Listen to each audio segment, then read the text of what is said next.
Break બાદ હવે આગળ વાત કરીએ તો દીવના નાગવા ખાતે ગેરકાયદેસર ચાલી રહેલ સ્પાના ધંધા પર દીવ પ્રશાસને કરી કાર્યવાહી। કેન્દ્રશાસિત પ્રદેશ દીવના નાગવા ખાતે આશરે 2021થી જેસવ થઈ સ્પા ચાલી રહ્યું હતું। બાતમીના આધારે દીવ પ્રશાસન દ્વારા તપાસ કરતા જાણવા મળેલ કે કરશન લાખાની માલિકીની જમીન પર બાબુભાઈ બામણિયા નામના શખ્સ દ્વારા અહીં સ્પાનો ગેરકાયદેસર ધંધો ચાલી રહ્યો હતો, જેને 2023માં પ્રશાસન દ્વારા નોટિસ પણ આપવામાં આવી હતી, છતાં આ ગેરકાયદેસર સ્પા કાર્યરત હતું, જેની બાતમી મળતા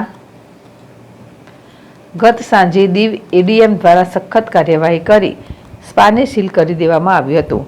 આજ રોજ એડીએમ વિવેકકુમારના માર્ગદર્શનમાં પોલીસ બંદોબસ્ત, ઝોલાવાડી ગ્રામ પંચાયત તથા દીવ પ્રશાસનના અધિકારી કર્મચારીઓ તથા સ્પા પર ડિમોલેશનની કાર્યવાહી હાથ ધરવામાં આવી હતી। ભારતી રાવલ, ZSTV દીવ।